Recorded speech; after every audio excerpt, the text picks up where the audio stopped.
Hi everyone, how are you? I hope you're okay. I hope you're keeping safe. Kansubire muri bulungi. It's been a minute since I spoke to you, but I hope you're okay and you're still. Thank you for subscribing, sharing, and liking to our channel. Continue doing so if you haven't done so.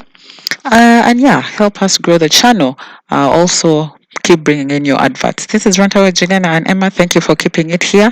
Let's go into the video and see what Tamale Mirundi has to say.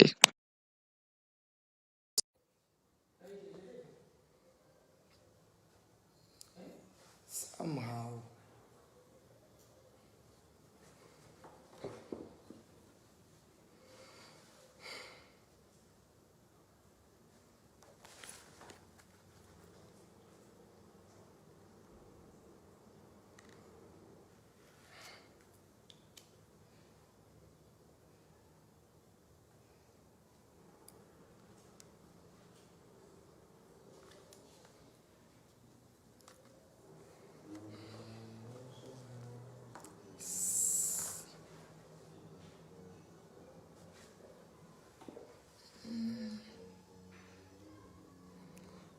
I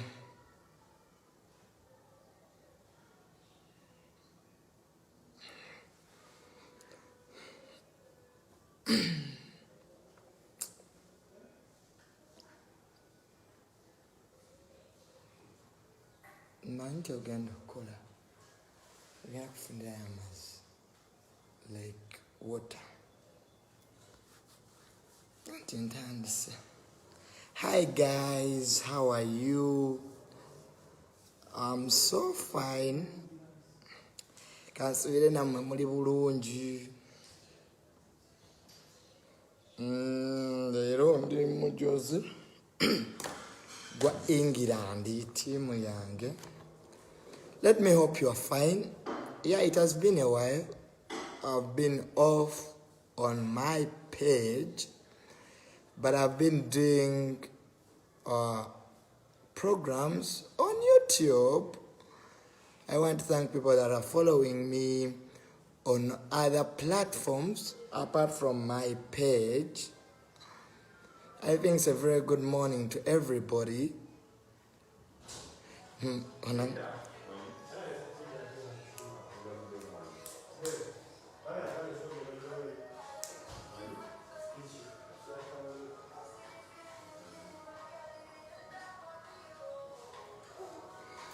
So, I hope you are okay. Manyindi waka.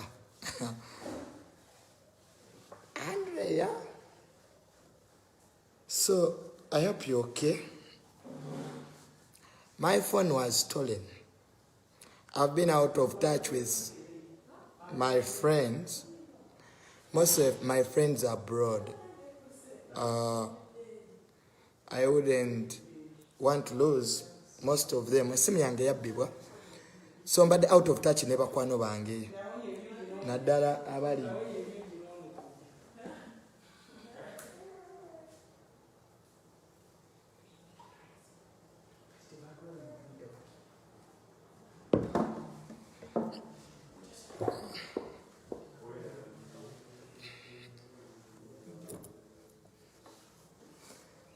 So I've been out of touch with a few of my friends, Bambi.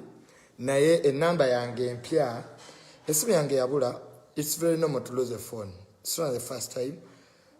Phones get lost, but naye simanyi number bazi backing ku Google, simanya Play Store, simanya biki. Personal assistant wange ku media yabadde abingamba. Ntwala obudde bulungi nga ebintu bya media ebyo binsumbuwa bya technology. Sebintu byange webibula waliwo bakyali bange abali UK bebadde kwatagana nabo mu business naddala ez'okuyamba abaana foundation ez'okuyamba abaana ne business ezendala. Waliwo mwami yajjanga ayagala kulaba taata wange muyambeko wa minister balina company gye baagala okutandika. So be bantu abo bambi bembeera njagala okuddamu okufuna so that emirimu gitambula ku side yange. Nebazannya abantu abali mu struggle abongera maaso n'okuvuga struggle yaffe ey'okulaba nti tweyamba twejje mu buwambe ng'Abannayuganda nenebaza abo abateekamu ekingi ne bammemba baffe aba palamenti. Recently nabadde njogerako ne muganda wa Bobi Wine Chairman Nyanzi namukubidde kasimu natwebaza emirimu gye tukola ayina ne byaŋŋambye okukola ebiyamba struggle ebigitwala mu maaso. Abannayuganda bali ebweru mbebaza nnyo n'abannayuganda bali wano abanfollowinga ku YouTube kwembeera Tamale Mirundi official ene ya Faruku ezo no program zenkola na tebansasula naye angezaako okulaba nti ntuuse eddoboozi kubanga nze abannayuganda b'ennyamba be bannayuganda bali mu malwaliro okusawa ya leero ababonaabona bambinga eddagala teririiyo ate nga basasula omusolo enguudo okwewoma ebinnya ebbeeyi y'ebintu ku katale k'ensi yonna nga bannayuganda tukyalina kye tutunda edda twabanga n'emmwanyi ne tuba ne sogamu oba bamuyita batya mu Luganda omuwemba so mbebaza nnyo olwaleero nawulidde ku mmeeri za Amerika saawulidde nazirabyeko ebiyitiŋŋana nti Abamerika bazze wano okutujjirako dictator mwami Museveni. But what I can say about that, the Western powers are closing into this government. Ekyo tekikyaliko kubuuza nabadde ntunuyako sanctions za AU abazungu ze batadde ku Uganda, European Parliament okufuna obudde okuteesa ku Uganda kiba kikulaga nti n'abazungu bategedde nti waliwo ebyetaagi kukyusaamu. You see, President bw'otunulira region, Uganda as a region, the Americans babadde we bali naye nga region eno tebagirwanira nnyo naye kati nalabye ku maato gaabwe amalwanyi nga gamaze okubeera mu Mbaasa kati ab'NRM bulijjo batugamba nti ono regional leader waabwe gwe baagala twamulinze naye asitule ezizze naye ali mu kolima bukolimi. So the change of region because oyina Kinyata etagenda kudda, Magufuli tagenda kudda, His Excellency Kagame naye tagenda kudda. So kakati dictator gwe bazza oggolola ettumba ndooza mwenna mumutegedde saagala mwogerera wano olwa drones ze baateekawo okulaba nti buli avaayo okwogera munnange bafuna gye bamuggalira. So but by the way, Bright Abasi, I'm not here to. If you come here and you start writing nonsense on my page, I don't have time. Absolutely. I don't have time for anybody. If I used to inspire you and I no longer inspire you, take that nonsense to your mother. I'm not an inspirer. I'm not. I'm here to talk about things that affect society. I'm not here to please anybody. You see, there is this act like this syndrome in our society that, people come here to please people. I'm not here to please anybody. You can unfollow or follow. Simple. I think we must have civic education. When we go to school and we become educated, there are things we don't do in society. Like how can you come on another person's page? Then you can unfollow or follow. It is just a word, a 5 word, 5 word, FOLLOW, and you find people. I don't have time. I don't. I'm here to speak about things that affect society. That's simple. So if you think that I'll talk about you when you go and write comments, I don't have time. You see, I'm forward internationally. And I always tell my personal assistant that don't block those people. If I was in their thinking capacity, I would have done the same. But it's so absurd that I'm not like them. People who come on other people's pages, like how? How? Abalwa kubafa engeri gye twakuzibwamu, abalwa kuba environment gye twakuliramu. Like how? Ekyo kikola kitya? That I go on another person's page. Like, why should I come to your page if I don't like you? If I don't want to follow you? Why? So, I think it's about education, it's about civility, and it's about nature. You know, in psychology, there is what we call nature and nurture. Jowakulira ne jova, so Bambi bright Smanyani, I don't have time for you. So the Americans are closing in on this government because of accountabilities. Baba wa sente za COVID, tebalina bye bakola. Baba wadde bintu bingi. My father is one of the people that fought these people abatwala organizes abantu ebweru. I was very happy when the international community, mostly the UN, yavuddeyo n'ensaba listi z'abadokita mukaaga. And these were things that were never heard of. Never mean ne abande kubadde baali babi mbu baamini simanya baali babi ne organ extraction. Abantu ne babatta babajjemu emitima n'ebibumba babitunde. Ninga byonna ogenda obyetegerezanga amalwaliro gano. State, abantu abamu bali mu state nga bakola ebintu bino. So I'm very happy that the international community is closing in. And the President Museveni, simanyi, General Museveni, sorry, because Kalulu tumanye yakawangula omutuufu. I don't know why asigala akola statements eri abazungu nti ayamba buyambi bazungu. You people, abazungu bamanyi budget ya Uganda. Bamanyi nti 60% of the investors yabamanirenda okuva China. Ukokebera president yagenda okusisinkana Toyota Japan. Toyota namugamba nti munsize nguze motoka gwitoli munguza Nigeria na South Africa. So kakati bana abali wano bagenda ne bakola bi company byabwe ne babiwa abayindi abogera Oluganda ne bajja wano ne bakola investments. But nga si ba investor batufu. Kakati bibe na European Union ebimanyi. Ebanyi president godiringa naye. First of all, we are a third world country. Tuli bankuseere. Ensenjavu eziri ku buyambi.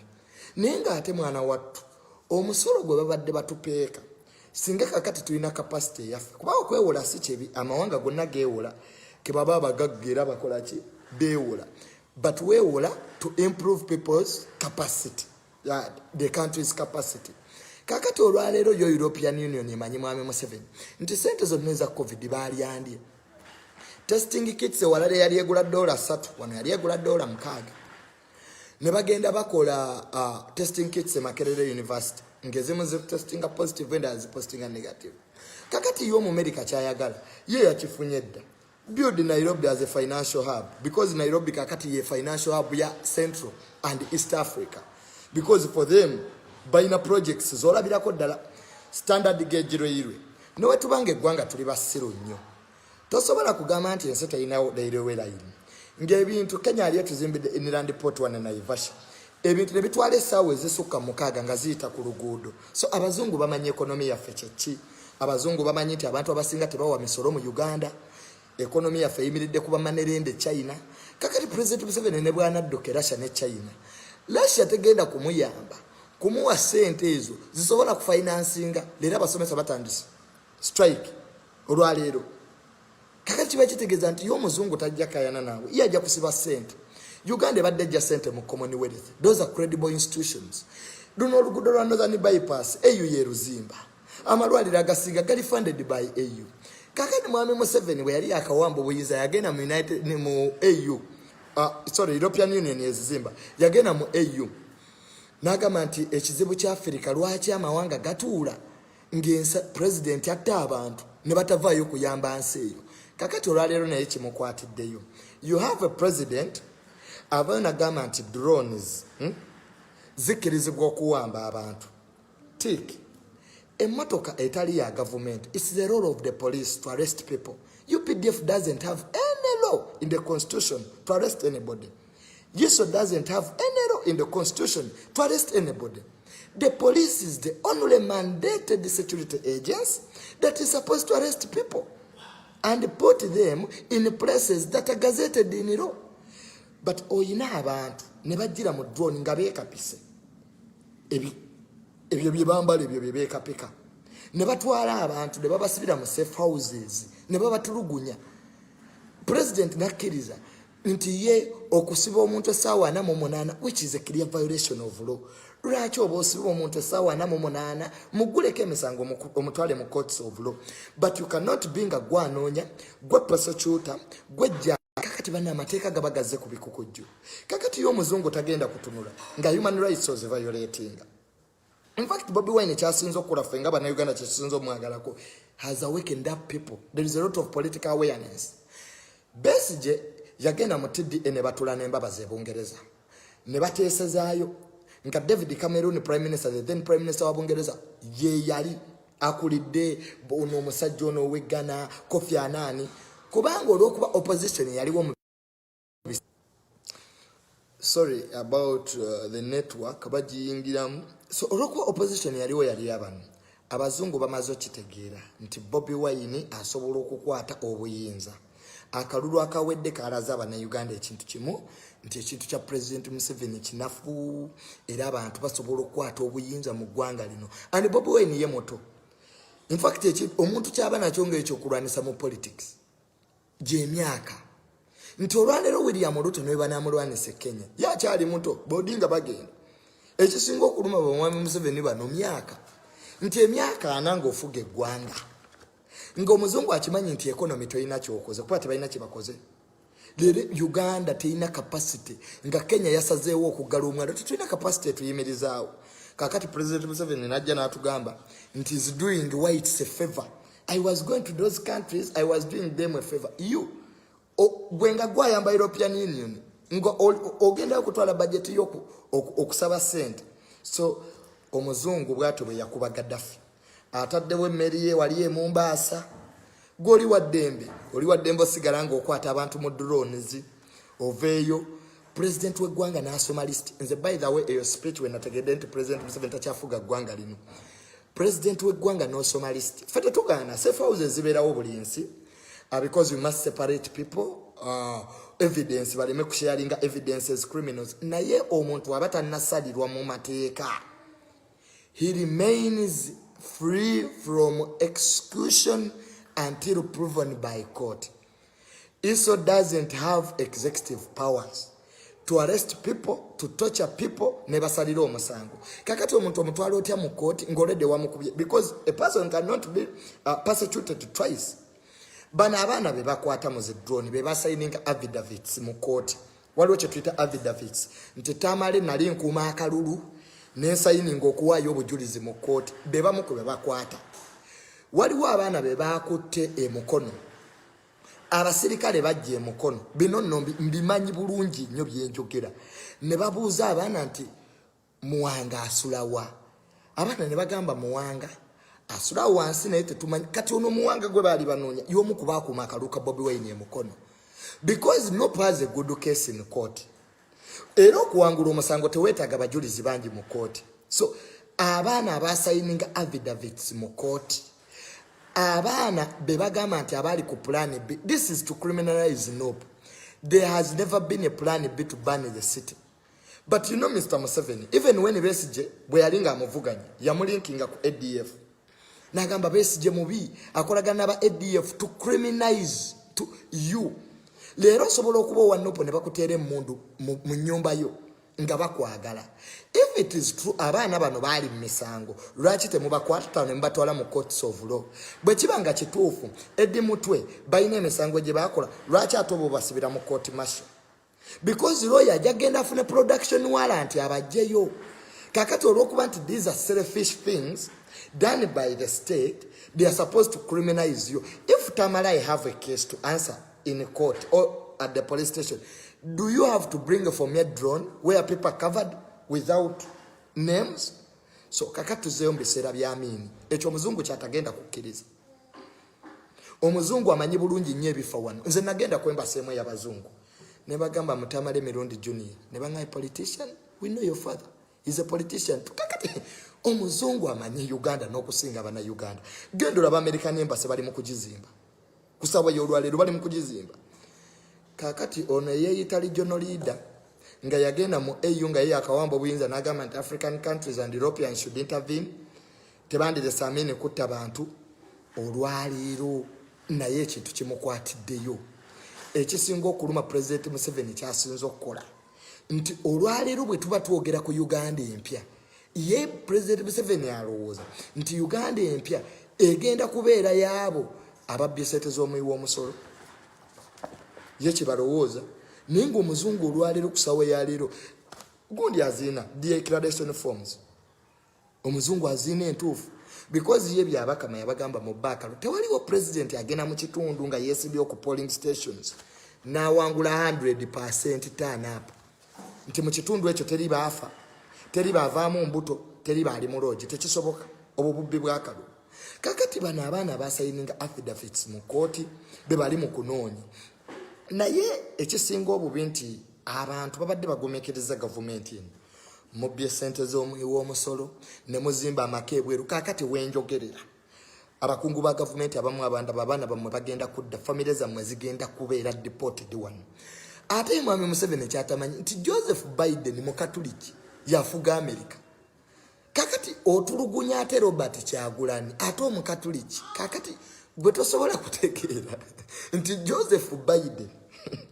omukatuliki kyobola banga yo Catholic Church ekyali nyivu era bw'otunuulira Kyagulanyi ekintu kyasinga okubeera nakyo e Catholic Church era father yasabisa ku birthday yaga nti kyekiseera naffe tuwagire abaffe ate oba abalala bawagira abaabwe kakati n'olwekyo the international community kasita yanfunidde baddokita 62 ababadde batta abantu mu malwaliro abo ne tumanya bagenze kakati mmwe abazungu mmwe ababbye ssente za covid mpoze ebintu mu bisengule mu bitwale China ne Russia but a country cannot be run on money lenders from China so tetulina capacity eyo era eggwanga ligenda kusafaringa nnyo ne sanctions zino kubanga buli bakwata ssente bakwata obuyambi naye Omunnayuganda abuuza nti obuyambi buno bubadde butuyambira wanga bannansi after all ssente zibadde zikola ki ssente zibadde zibbibwa so abazungu bategedde nti mwami Museveni bwe bate batandika okuba Gaddafi kasitola bango mu America asitudde eryato lye n'aliteeka wali awo e Mombasa gwenga dictator kwanza dictator gwe bagenda okugolola mu manyi ye Kinyata tadda ono we Tanzania tadda owe Rwanda agenda ku netadda kakati ekyokubiri president Museveni adayitiriza nnyo okuviolating endagaano ye Sudan yayingirira amawanga amalala politics w'amawanga amalala ate tayagala bamuyingirire kakati olwokuba nti to adhering ku international values ziri values z'abazungu it's mandatory values z'abazungu you must have adhere to democracy human rights naye tosobola kuba mu ggwanga ng'abaana basoba mu bina olwaleero bali kitalya mbu be bali baagala okwokya ekibuga you don't even have evidence mbu plan B kakati n'olwekyo you must prove to courts of law so ekyokubiri tulina kye tuyita liability nti edda ebitongole byanenyezebwanga nti poliisi wagenda n'olwopanga poliisi olwaleero tuloopa ba individuals abakulira security agencies America ekimanyi nti mwina amaanyi mangi leero okuza omuntu bya tribe essente mulwana entalo ne babawa ssente nga bw'olaba Sudan bwe badde erwana e Yemen ebyo nno omuzungu abimanyi omuzungu amanyi nti mwami Museveni akonsolidatize nnyo power mu mikono gye ebyo byonna omuzungu abimanyi kati now the last stage bwe nalabye EU sanctions the last stage is a military aggression and Mr. Museveni kasita nalabye speech ye gye badde ayogera bw'ati ne mulabanga atidde aga don't mind about those Europeans naye amanyi nti yabeerako Sweden okumala ebbanga ddene ng'omuzungu yamusasula era nga yamusaamu ssente famire ye yabeerako Sweden kakati olwaleero we muba mubbye ebintu nga mubitutte mu mawanga g'abazungu mwetegeke sanctions endala era ffe Bannayuganda tuli basanyufu nnyo omuntu abuuza nti mbeere patriotic ntya ng'ababba ssente mu gavumenti eza covid ne bazimba ki ne bazimba apartments so ebintu ebisinga obungi ebya omuzungu byakoze olwaleero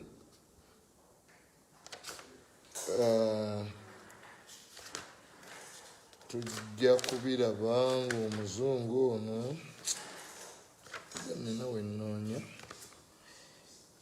so abali mu gavumenti musobola okuwa nze kino ekisanja mwami Museveni ayinza n'obutakimalaako abantu tebamanyi pressure gy'aliko kubanga tasobola kulinnya mu bawanga g'abazungu mbu kati aleeta Honorable Mbabazi Honorable Mbabazi yabba eza Temangalo Munnayuganda ki atakimanyi mimivuyo gyonna gy'abaddemu Mbabazi cannot negotiate power that's the wrong plan The only thing you can do is stand over power to a civilian setting. N'amagye gaali galeesa olugezigezi Sudan. Ffe tetuwaayo buyinza. Omuzungu ye takaayana. You either choose either to go like Gaddafi oba ogiwaayo mu mirembe. Kakati olw'ekyo ne bali ba Gaddafi kati mwa Museveni yali asinga Gaddafi. Nze taata wange yagendanga ewa Gaddafi ng'agenze ne president. N'asanga Gaddafi ng'atudde wansi mu banka ye abazungu bazze kusabiriza. Naye mwana wattu buli dictator ayina enkomerero ye. Abaana 6 babba emmundu e Benghazi ku police station. Gaddafi n'ayungula tanka. Kakati the era of Mr. Museveni has gone. Era ze byendaba mu Uganda. Bobi Wine stands a higher chance to succeed Museveni. One, if he does 2 things. Remain with your youth. Abavubuka abo bayina. 70% of this country bavubuka. Abatakyagala mwami Museveni olwaleero ne bwakeera naga nti banne mujemba w'essente tebakyajja. Mu myaka gino 5 ng'omuzungu akutaddeko sanctions ssente ogenda zijjawo. We all know you don't have the money. The money is stolen. Muli mu bamanirende China. Kwe muddukira economy. Kakati Bobi Wine has the highest chance to succeed Museveni. Why? He has negotiated with the Americans already. Era ze kasitana laba ambassador wa America. Nga mumuganya ogenda olaba Bobi Wine. Nengama nti era bano they have learned nothing and forgot nothing. Bote bajjukira obote bye yakola. They have learned nothing and forgot nothing. Kakati olwaleero Bobi Wine bw'aba mwamu million 3 fenga bakimanyi mwamu million 3 endala ezo million 6 6 million Ugandans. Man, that's a power. That's a power here. Goboloza nti okuzifuna nyangu nawe tambula kola abantu 6 baba nagoberera.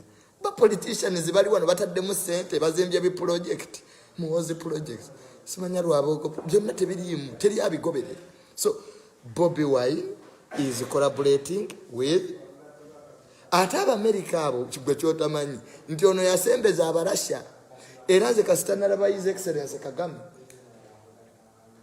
Kasitana laba His Excellency Kagame ng'agenze e Rwanda nga ayungudde mu Central Africa. Nemanya nti foreign policy ya President Museveni is still lagging behind. Kamba somereko wano mwe mulabe.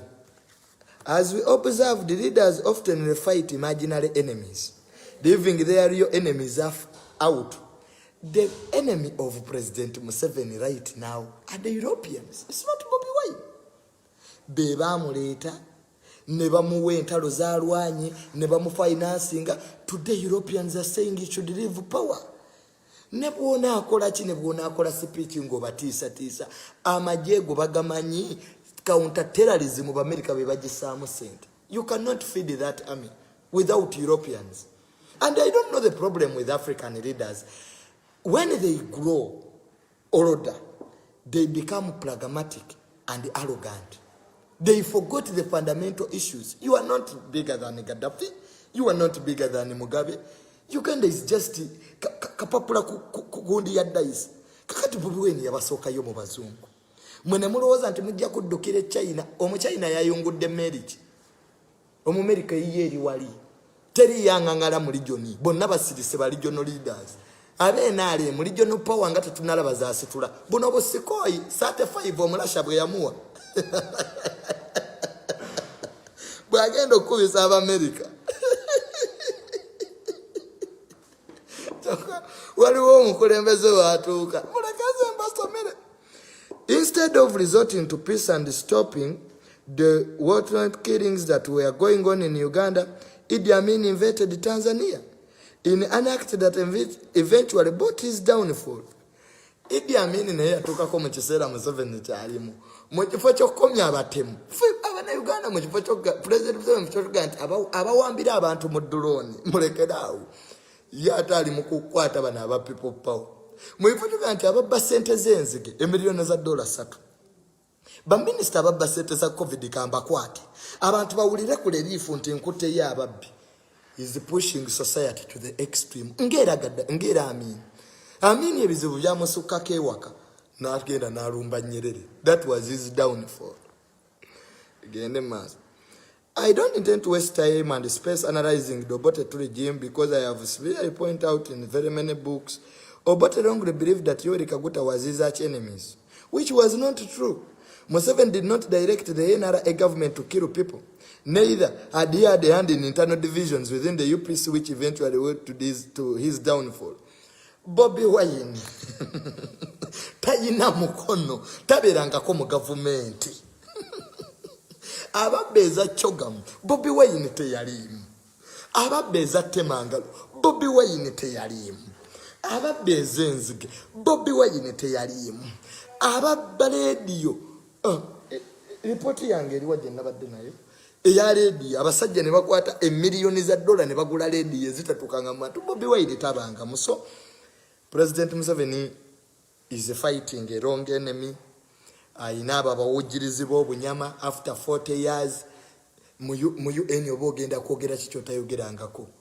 In fact nze nakoma okulaba speech za President Museveni nakomye najjo bwe nalabye speech ye nga wagira abawamba abantu nobeera mu ggwanga nga drone seba abantu babawamba nga baagala ne babatta kubanga oyina omusango. So history repeats itself. The above examples are enough to validate my point that President Museveni, it is not good to fight Bobi Wine, but you have so many internal enemies in your government. Bobi Wine is the biggest beneficiary of the problems that are happening here, because first of all, Bobi Wine has the youth. Bobi Wine ainaba vubuka. Tumaze okutegeera nti government eno ne bwogiwagira kakati emyaka 35 nga President Museveni ayinza n'obutafugayo kisanja kino kukimalako. Nze omuvubuka amanchi amwagaza ati Lubaale atagaba nzaalo n'osamirira Lubaale wadde okuwaayo akaana era n'oddayo n'osamirira omulala tugenda ku mulala. Kakati Bobi Wine ayina miliyoni ze 6 ekyo abantu bakimanyi that's a power base. Bobi Wine ayina abakatoki ate Catholic Church President Museveni ajegendereze. Eyekerezia tezanyirwako ate onaakwata yange nedda kwata yo mufazi omwolabe omuteeke mu drone.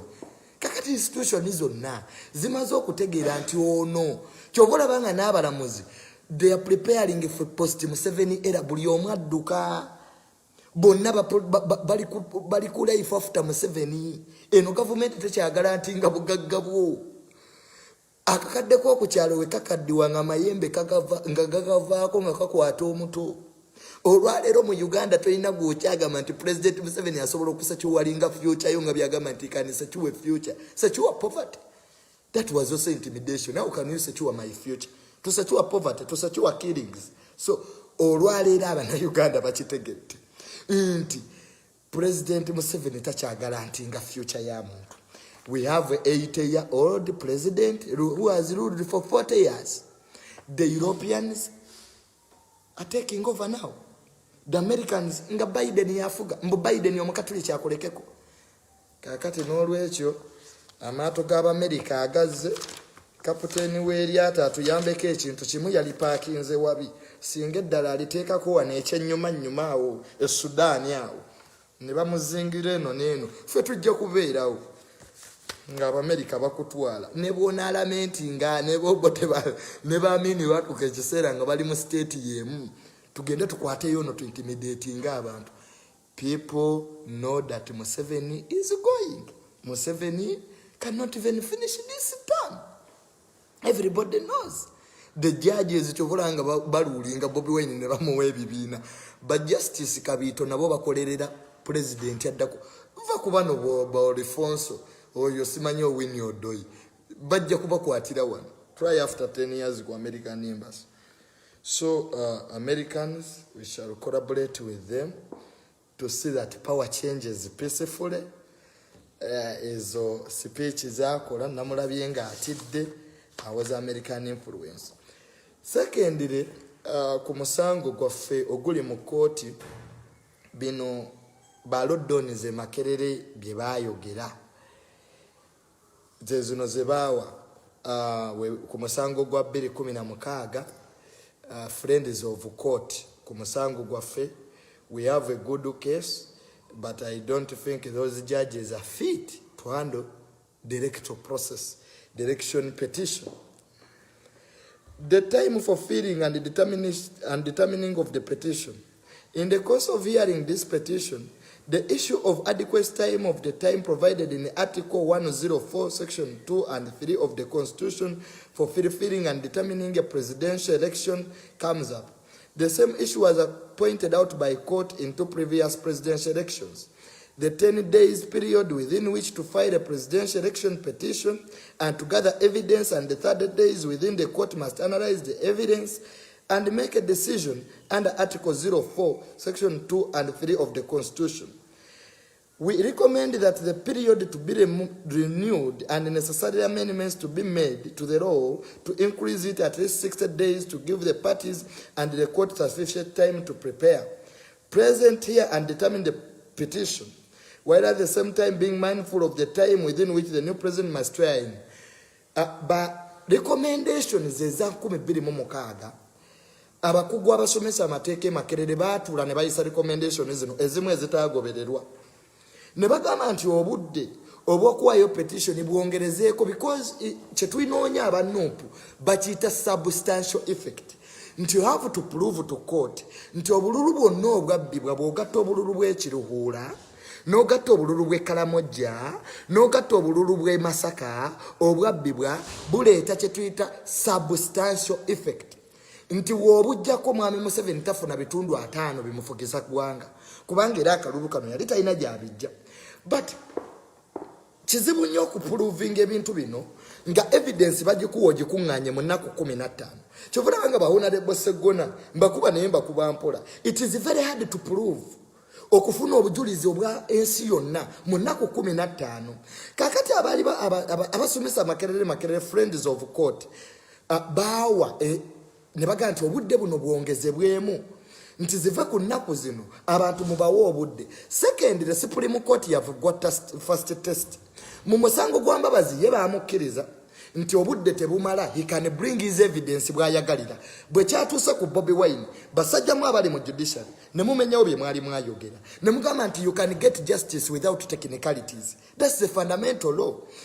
You can get justice without technicalities. Nti okufuna obwenkanya tewayitaga kuyita mu bukwakkulizo because where there is evidence, where there is a case n'oba tolina bujulizi tekitegeeza nti omusango tegwakolebwa. Bobi Wine ne mukwata ne mumusibira ewakaawe ne tugamba basajja ba Supreme Court abo abalamuzi abo abandaba olwaleero ne tugamba omusajja baamusibira ewakaawe nga buli omu akiraba akagulu lwe kaggwa. How do you expect this man who has been arrested at his home to get evidence around the world, around the country in these 15 days when you allowed Honorable Mbabazi to submit in his evidence, to do all of his work without a time frame? Mama nyine ne mugamba nti no, a person can get evidence without technicalities. Kakati oyo winyi dolo kyatamanyi ganna tulina abalamuzi.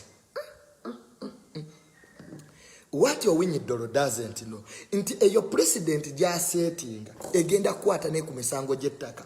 Omusajja ajja kubba ettaka lye olwaleero otuuke mu kkooti bagaye nti obudde bwe walina okuleeteramu obujulizi buyise. That is wrong. Why do you give a person a time frame? Because there is this is an important case for the country. It's not for the judiciary alone. Ekwata kuba nansi ti akalulu kaabwe kabbibwa. So tebaabigoberera. They didn't. 2. The nature of evidence.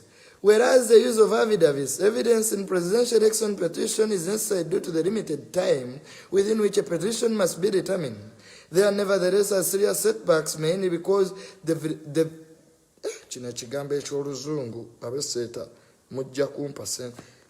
vicinity, yes. The vicinity of affidavit evidence cannot be tested through examination by the court or cross-examination by the other party. Affidavit evidence on its own may be unreliable, as many witnesses tend to be partisan. We recommend that the rules to be amended to provide for the use of oral evidence in addition to affidavit evidence without leave of course. Kakati mutemumanyi drone lwaki ekwata abasayininga affidavit. Oral evidence oyina okugenda mu kooti ku luno because balodoni bemakere musango 26 bagamba nti affidavit zino tesobola zitrustinga nti omuntu ayinza okubeera partisan kati ze nakuma akaluka Bobi Wine Makindya nyinza okusayininga affidavit singa njagala kuwa bujulizi mu kooti. Kakati kooti nega nti tetusobola ebyo kubikkiriza kuba tetumanyi abantu bajje mu kooti direct bawe oral evidence. Chovola banga bano babawamba. Kakati owinyi dola agenda kera ku machayi taba signing affidavits nga bali mu safe houses za drone atali wonga babijjamu abaina affidavits 5 twandisigazaako 3 ne basajja mu mujoze gwangalino basajja mu mujoze gwangalino no bana mu muddakawo mu faamu zammwe ene mwali balonzi bante mbanenyeza bwerere nange temuntwala mbulira nsi mazima. The time for holding fresh elections. Article 07, subsection 7 provides that where a presidential election is nullified, a fresh election must be held within 20 days. We believe this is unrealistic, given the problems that have come to the light in the course of hearing all the free petitions that this court has dealt with today. In this petition, the Commission has found wanting in some areas. Importation of electoral materials has sometimes been a problem. Kale ulida. Abasomesa amateeka makerere nabo bakkiriza nti ebikozesebwa mu kalulu bukyali buzibu mu petition ez'essatu ensize yakateekayo mu kooti ekyo teba kisakiwani. Securing funds has also been often challenging. Therefore, to require the Commission to hold a free and fair election within 20 days and others being nullified is overwhelmingly opportunistic, a longer and more reasonable time. Nti ebiseera by'okutegekamu akalulu nga bakasazizaamu tebyali realistic naye kino kyeseza okulabamu nti abasomesa amateeka makerere nabo bakkiriza nti electoral commission tekola mulimu gwayo gumala. Mwaleeta zino baziyita batya ze bateekamu ebinkumu nga n'abazikozesa ku electoral commission tebazimanyi. The use of technology, number 4. These were recommendations in 2016 that were never implemented. The use of technology. Where the introduction of technology in the election process should be engaged, we therefore recommend that the law to regulate the use of technology in the conduct and management of elections should be rectified. It should be introduced well within the time to train the officials, sensitize voters and other stakeholders. President Museveni, tewali engeri gye wali otugamba nti wewajjako internet oyina engeri gye wasaabu meetinga mu results okuva ku polling station tally center ya ground mpaka ku national tally center nga wano recommendation yesooka the stakeholders bwe baba bakolera balese technology abantu balina okugimanya enkozesa yaayo. Ba stakeholders balina okumanya enkozesa yaayo. Stakeholders tetuyita ba stakeholders obamanyi ffe bannansi naffe tuli ba stakeholders. Omusajja tumubuuza mpaka n'olwaleero byabakama nti obululu wabusoma obujjawa tamanyi ebyo tebyali recommendingibwa. Unusual use of state-owned media. Both the Constitution, Article 67, Section 3, and the Electoral Commission Act in Section 24 provide that all presidential candidates should be given equal time and space on state-owned media to present their programs to the people.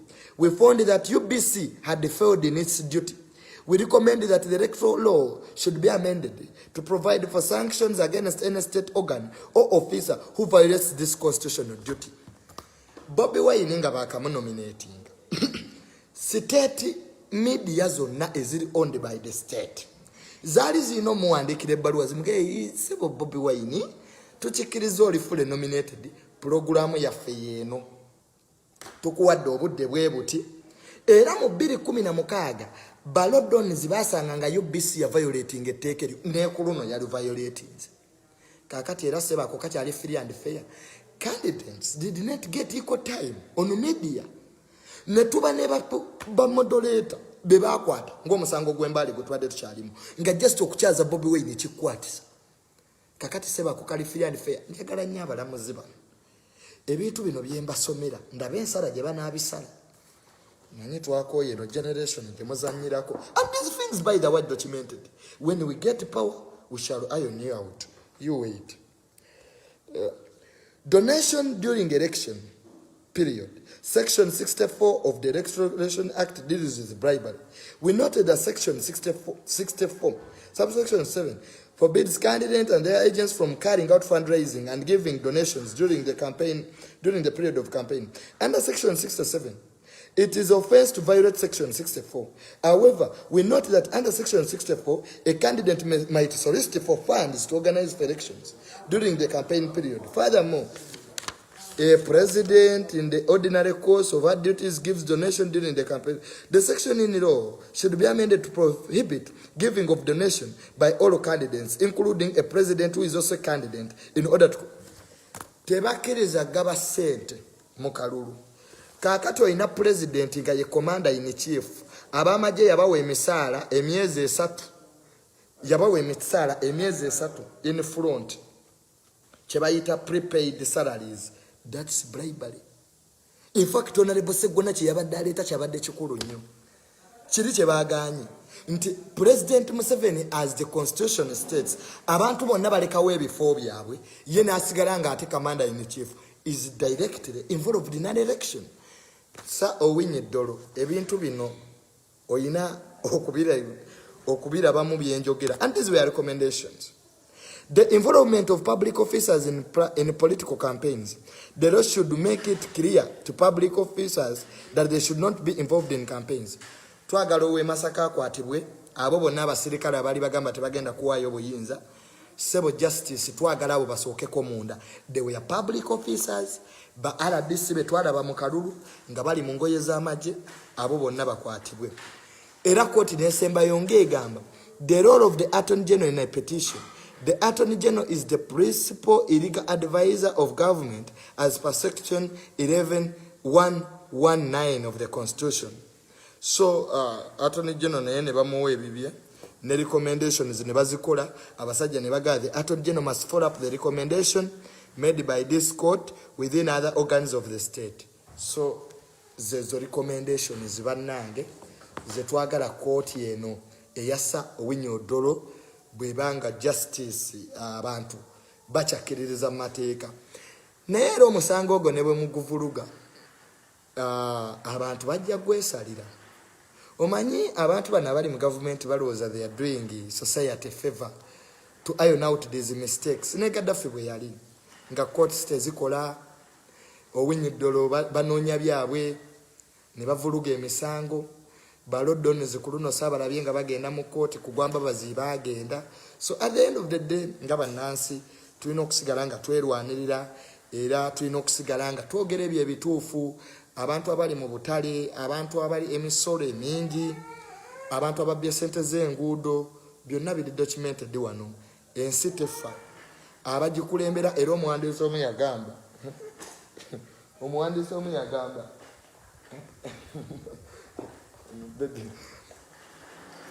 omu yagamba nti ensi tefa generation kasitetegera priorities. Bobi Wine ye ogugwagukoze akoze political awareness. Abazungu nabo mbalaba batekinze initiative. Kakati fenga abana Uganda tulina role emu okusigala nga twogera ebyabantu naye nga tuwewa ekitiibwa.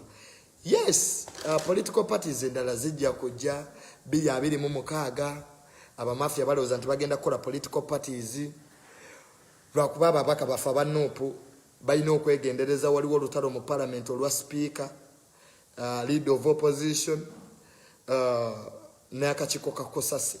Ebyo ekibiina kya National Unity Platform bino bisaako ensi essira kubanga nze mmanyi nti Rebecca Kadaga akyali w'amaanyi mu parliament. Abawa ssente mubaka ki ogenda Dar es Salaam okulaba omupiira abasayiningira ssente $1,000,000. So bonna bakyamwagalawo aba opposition n'aba government naye nga abamafia temubakkiriza kuwamba parliament. Honorable Segona, Honorable Mpuuga, Honorable Kazibwe Bashir mukwano gwange, Honorable Segirinya mukole kyonna ekisoboka okulaba nti abamafia tebawamba parliament eyo kubanga baagala kukyusa system y'okulonda abantu balekerawo okulonda nga parliament yetulondera. So ebyo byensomye ze recommendations ezitagobererwa zendaba nti nkulu nnyo musango. Thank you so much. Nze zange zibeera the short time because these days I'm resting a little bit. You know, abantu mu Uganda bambi ekisinga obaleetera ebizibu. Get time and rest. Omuntu n'onoonya ssente nga wali weeyaze kutuma. You see, it's about getting time and rest. Ogendeko mu bifo eyo owummuleko obeereko ne family yo. It's something good. Okubeera n'abantu abakokererezaamu. And in life avoid negativity. Abantu ekibaganya okugaggawala ye negativity. You surround yourself with negativity. Mu nsi yonna maama wo ne taata wo be basinga okugasa. Kubanga maama wo afa ofuuka mulekwa. Mukazi wo afa ofuuka ssemwandu oba nnamwandu. So mu nsi teriyo muntu akuteeka ku pressure asobola kukyusisa status. Ekyokubiri abaana bano be basibidde mu makomera abalina lists muzituwe tuziteeke ku peegi yaffe. For his accountability. Tumanyi nti omwana ono bambi bamuwambira wano tusobole okulaba nti amannya gaabwe gayitawo. Kakati Nubianiri ne Eddie Mutwe n'abalala bano be basiba si be bo bokka. Abantu bangi nnyo abawambiddwa mu kiseera kino. abantu babalumba kiro sawa mukaaga ne babatwala because olwebyo bibawagira. So nange munyongere okunsabira okulaba nti nkyaliwo kubanga abasajja bano abayeekera bakitegedde nti ebbanga bayinayo ttini. Gavumenti enava mu buyinza ebyo byekola ekola ku bantu effujjo kubanga kati ebeetegedde nti abantu tebakyajagala. Walabye President Museveni ku convoy yayongeddeko ne amadikaliya 3 ez'amagye nenewunya President gwe bakyayagala. Lwaki ate oba okola ki?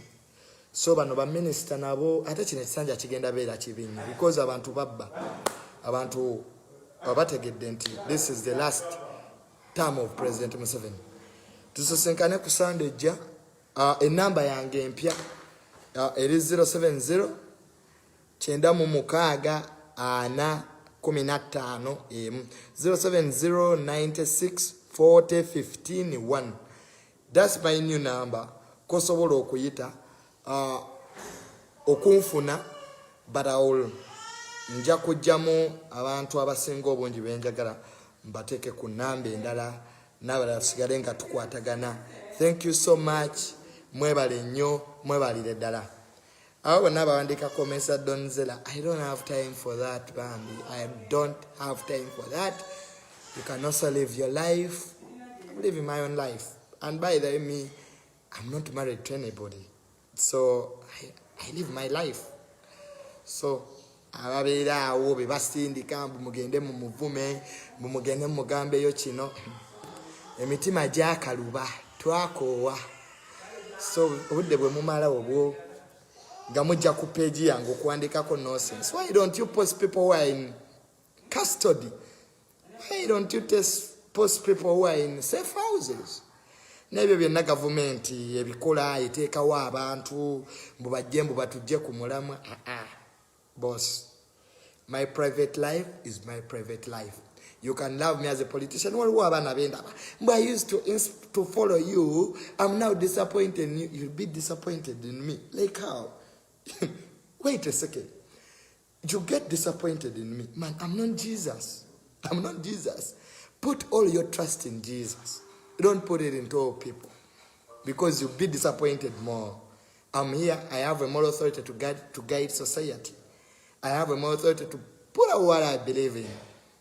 So if you find me in my private life, ntera nogenda ko mubala nga nyezo okusanyukamu ninsanga abantu era ne muganga ebya struggle bibereri wano tuba tuzze kusanyuka. So mutujeko olugezigezi n'akajanja, mutujeko olugezigezi n'akajanja. Manya abantu abamu munyina nnyo akajanja. I used to follow that guy. Era nze buna I'm disappointed that guy. Ani abakuyise? Like who has called you? For us, we are here to represent people who are homeless, land grabbing, abantu basasula emisolo, abagagga batulugunya abantu. Eyo ye category gy'obondabiramu. But me, to come, and I explain to myself, who are you? I'm my father. Pane mutujeka akamanyiro n'akajanja ba sweetheart. Ono data wange ne page yange. This is my page. This is not Rujuliro. This is not Dobozi Simanyari. This is Tamale Mirundi Jr, son of Tamale Mirundi. So, ababande taka akajanja ba sweetheart. Mind your own business. In life, it's better to mind your own business. Mbumunange, you used to inspire me. Now I no longer follow you. Are you sure? Are you sure? You no longer follow me. I've never got out of nope. And I'll never get out of nope. Because I do these programs that I do. First of all, to fight a dictator in Uganda is not something easy. I've lost my companies. I've lost so many friends in government. I would have had a good job. But I always tell my dad that, you know, Dad, people are suffering. And I cannot be on the side of oppressors. When there are things that you look at and you say, wow, this is unacceptable. But I'm not here for sympathy. Even when I'm arrested, don't come on court. Don't you know put temuteka wombera. Nelson Mandela bamusibe emyaka emeka. Bamusibe emyaka 27. bino bye tuyina okukola kubanga generation yaffe byeyina okukola. If I keep quiet anaani abyogera. So baby temundeetako kamanyiiro waliwo abali eyo simanya bali awo simanya bali bweru boss sinze yakutwala ebweru. If you are suffering outside, we are also suffering here. And let me tell you, people don't give a damn whether you are with who, whether you sleep in who. That's none of people's business. It's your business. Okay? It is your business. It is my business to date anybody I want in this country. It is my business to have friends that I do want. It is my business. It's not your business. Hey, panake. Hinga munatu malake emirembe. Is a part of appreciating. I move on the streets of Kampala and people appreciate me. Do you know that I find people in suits? Never immediately sabo babuzenze tamale. Bambuze sabo webale bambi kutulwanirira mwana gwe nonno era abantu bagamba nti kale mwana gwe osobola okubeera president wa 13 kakati abo bonna mbusimanya mbu I used to follow you, now I no longer follow you. Nenfuna ki? I'm not representing you. The moment olaba ne kuteve program bateekako the following program is not suitable for a certain group, so bwoba tontegeera baby zino live sizizo osobola okulindako ziri Museveni yasezaake simanya blah blah blah. I'm not that class and I'll never be that. I'm somebody respectable in this society. I have businesses. I'm not a beggar. I'm not a peasant. I'm not looking for following. That you know, when people follow me, that ideal and fantasism and that incorrupt ideology that people want to impose on us. I don't sleep at your home. You can choose to follow me or unfollow. What do I get? In the national unity platform, yesterday I get a chairman in Nyanzi. The other day we see Yanko Bida. Boss, temutuleta ko kajanja. Chitegera. If you hate me, just unfollow me. Okay? Nze nyina nene wunyane ebintu ebiri mu nsi eno. Like, sikumanyi, tomanyi. Then how can you get disappointed in somebody go tamanyi? Am I your husband?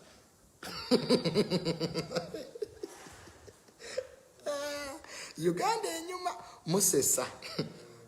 Wamaba national unity platform mwebale nnyo. Thank you for watching my lives. I get time, but these days I have limited time to come.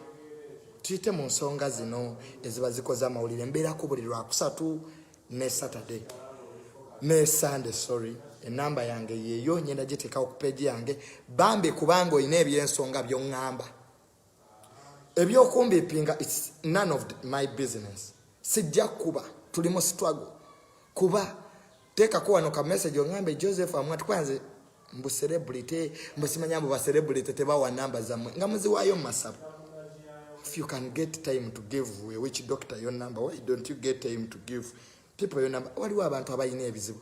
Nze waliwo abantu kira ne bangamba Junior twagala bambi ogenda oyo gambe taatawo atugere. Waliwo omusajja yajja recently nga bamubyeko ettaka kyokka nga ebyapa abiyina. Ne ngamba oh my God, this is where we have reached. Nga ettaka lye bambi baliteekako amagye naye nga teri yavaayo kubyogerako, bali mu bya busero. Junior yebase nani simanya Junior ali mu biki. Guys, can we be real? Like, can we be real? Like, can we be real? How can you waste data talking about a person? Shit. Nemujja ku page yange nemugizungirako. Like, lwaki oba ozungira ku page yange ate n'okomawo n'oŋŋamba nti how you are disappointed in me? I'm living this life for myself, not for my family, because we are here for a short time. All of us, we are going to die. Fena tugenda fa. Era nilegala nnyo kana kayimba. My father told me live a life that you remember. I'm living a life that I'll remember. Life is a dream. Life is what you make it to be. Abantu bonna balina ebizibu naye tebabyetimba maaso. So if you bring your zibs to us, baby, nja kublockinga. Nja kublockinga. Like, I'll block you. Nze siri mu levels zinoonya following. I'm Tamale Mirundi Jr. That's enough for me. I'm Tamale Mirundi Jr. It is enough. Setekako bwebindu. Waliwo n'abaali bajja. Junior osobola okuwangula obwamemba bwa parliament. Inze Tamale. Nteetaaga okugamba omuntu oti Museveni mubi. Waliwo omuntu mukwano gwange akwata ekifaananyi kya Museveni n'akiteeka ewe n'akwata abaana be n'abakuŋŋaaniraga. Museveni mubi kuli kumakya. Museveni mubi. So, but sweetheart, tetulina n'omu gwe tulina kugamba nti Museveni mubi. Buli omu obukambwe bwa President Museveni abuwuliddeko. So siina moral authority kujja wano mbu nereega emitaafu mbu abantu bagambe mu President Museveni mubi. Baby, abamu muli awo mwaga amawanga simanya biki. Nemujja ku page yange nemuwandika nonsense simanya tell us about Donizera si yabba sente za gavumenti. Donizera si yabba ezenzige. Donizera si yabba eza covid. Ne omuntu n'abeera mu byekisiro.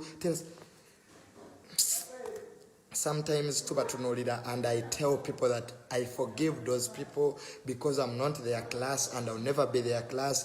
I have a mandate to guide society because I'm somebody respectable, and there are so many people who are respectable who follow this page.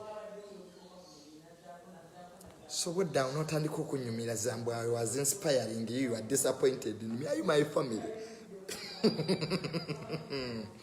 Chokaba nangi. Nga tunalaba mama. Olwaye inspiration. Nange nina aba inspiringa nete ban disappointing. Kwa sibateka mo trust. Nze banabi ofuzi ba Uganda by this sibateka mo trust. But you kanga sawa because politics. Ataina chefonza gwengoberera. Goza Bobi Wine adeta sawura gena mu parliament. Nagama akatakati nzize yo mu parliament ne yalumirirwa mmwe. Goza bana ba Bobi Wine bali bubi. Goza bana ba Bobi Wine bali bubi. Mboloza Bobi Wine mbuwe bamukwata mbuna mbu Bobi Wine mbu atulidde mu lukwe tayina lukwe lwalidde muntu. Buli omu alina moral authority okulwanirira baana be, ffe tulwanirira bazzukulu baffe mu ggwanga lino. Tetulina gwe tulwanirira.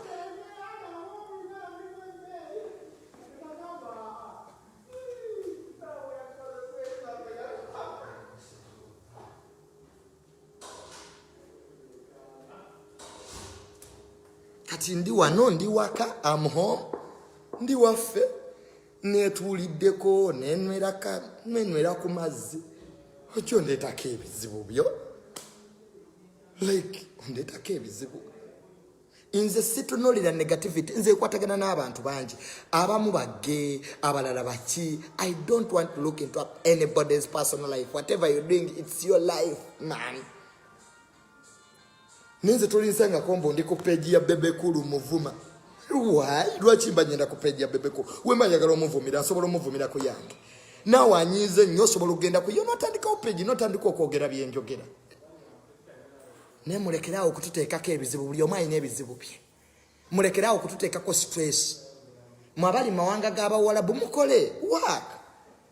Wali abantu abalungi abali mu mawanga g'Abawarabu ag'abaana bambi. Najja nangamba Junior batusibira mu biyumba. Abaana ne babasibira mu biyumba. Company yandeeta sikyagijjukira simanya banzijjako passport. Waliwo omukazi yankwasa amaziga. Nenyina ningamba daddy omanyi olina bakwano bo mu government. Lwaki abaana bano company bezitwala? Lwaki kale Bombardier tebajjayo abatakyayagala kukola? Naye omwana ne bamuwa emirimu bannanga Abawarabu abo bantu bakyumbuwa. Olaba nze nakolerako wano Bayindi. Ng'Omuyindi amanyiira kubanga minister mbuye yali antute namugamba my friend. I'm a Ugandan, I'm entitled to do this job and I have the qualifications. I have a bachelor's degree in industrial and organizational psychology. You Indian, you are not doing me a favor to give me this job. You are not. I'm a Ugandan, I'm entitled to a job. Nemuvira, yali alowooza nsaaga. Siriiwo. Waliwo neeyaze. Mbo tokotwale mu government tubakozesa fete.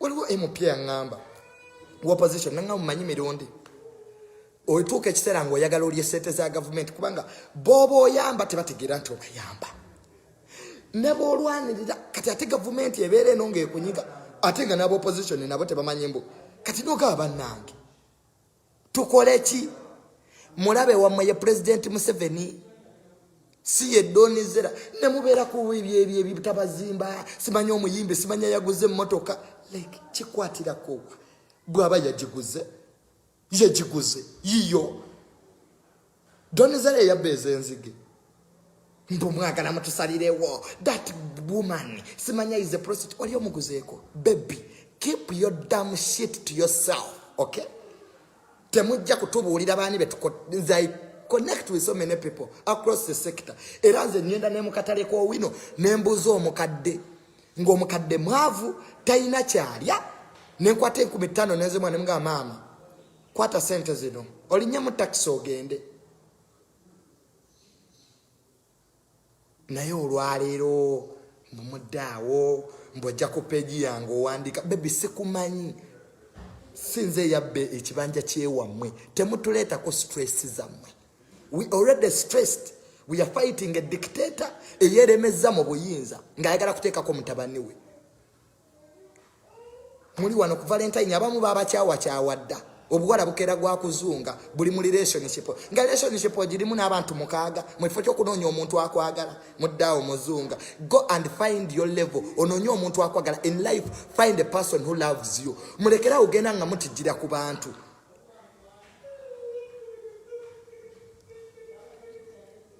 Obufumbo bwakulema oli mukyafu gwatawooma odda wano ate omanyira abantu ku peegi zaabwe. Baby go and find yourself.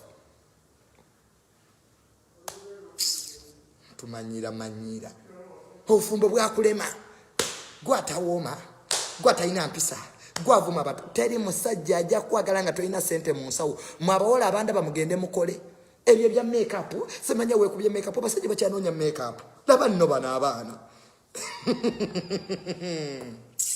kasasiro tumazeeko emirembe mutumanyira nakuyitako ku peegi yange ndya wammwe abamu mutwefuulirako vumbi. I want to give you advice. Go and give it to your son. My father is still around and my mother, they are around. They guide me. And for me, by the way, my father is one of the most, I have the best parent. You know, Yasoma, Daddy omugamba, Dad, hello Dad. Nanga Junior, how are you? Buli kumacha nankubira. Namga hello Dad. Bakute, ngamba denko wakusemi nga teko namga Daddy teba nankwata. Nedda bakwate ko balabe. Abasajja bakwate ko balabe. Omate munne mbasuule ddala. Namga Daddy soko veko ebyo. I need money. No, you need money. Yes, that I need money. I want to go to have fun. Like naga bakuwe. Katigwe. Ojonde tako stress. Guys. Bawala mwenoonye. Muve mu bya makeup mugende mukole. Abasajja tebakyayagala mukazi atakola. Oyina makeup.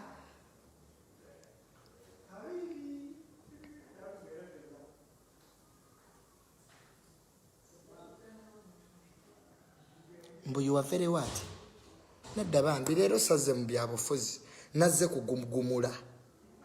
Oyina mmeka mu nsawo. Mbu tugende kwa ice cream, simanya tugende cafe Javazi. Kyoyina mu mannyago ye namba ye yessimu. Nemujja ku peegi z'abantu nga mubamanyira. Nze ndi single. Nene bwe nandibadde njagala muwala wakuwasa oba muwala wakubeera naye njagala muwala ng'olina kyolagawo. Twakowa okutusaba ez'enviiri tumbaavu nemusaba ez'enviiri nemujjako na I used to follow that guy is a womanizer. Man, I'm living my life. Going to Nope doesn't take away my private life. Nope komera twayingira kasidulo nabanno bano kasasiro nasirika nasoka nensirika ningane bana abantu kasoke mbesirikirire amumanyira abamu temumanyi wakoma muloza buli omwali eyabona bose tetubona fete tujja mu struggle kunoonya senti mbo batuweeyo akasente waliwo ne yali andetedde obukadde 5 ne muga 50 million gomanya investment atawange gye yakanteekamu Hero Liadangamba, Joseph, I'm taking you to America. And I'm like, Dad, I want to go to America. I want to stay here. You lack parental guidance. You are not educated. Muri musitrago. Tubayamba.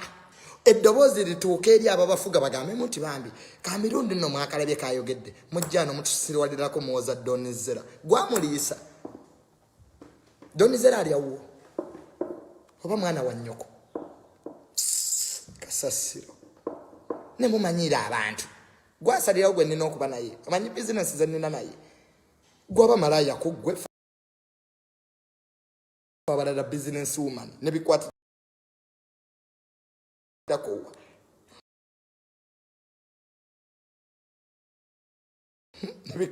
nebikwatirako wa likuliwo abantu bajje wange Joseph, you a psychologist, can you counsel me? I'm dating this guy tanjagala ne mga baby wenoonye guy takwagala gwe tosobola kutegeera ntakwagala nga guy tamwagala ninga ali awo yebuzabuza yekola obusolosolo amulumba mabaala gwe you idiots go and find your level. Leave my page. Atakala ku following yango tambula ogenda. Nze Mirundi sinonya following mu Uganda. Gendo teke mweri nyali yange mugogo Tamale Mirundi Jr. Ngana TV programs ne bankwera masimu ne banga bambi Tamale jangu TV station etegenda nyuma. Nembaga manzija naye on the following note reasons. Oyo moderator soka aveo ani gwe nyendo okutuula naye. Baby, temutofuula ateba wansi nnyo like temutofuula ba wansi. Gwe wanyingiza struggle. Nze natula ne Bobi Wine ewe magere. Nga tutudde mu rumu abantu abo. Genda omubuuze. Nagenda inze muganda wange omuwala namuli. Lwakwaye muzeeyi yamugoba mu byobufuzi. Yamugamba kwadda mu mulaba wadde mu kifaananyi. Kano ka Bridget bambi ka sweetheart ka Josephine kubuuzizaako nnyo my designer. Oyo omwana Bridget. Abeera awo ne mugamba Bridget abantu nga bamanyira nanga Tamale baleke leave those guys. Why are you stressing with those people? Nemugana omanyi Bridget abantu bano bayitiriza nnyo okumanyira. Kambalageko. Mbusimanya repetition. Ofona opondo ya banda we wano mu supermarket. Dero mwogezi wa government. Repetition. Tulya repetition. Tumbavu. Kasasiro. Hendo bigambe nnyoko.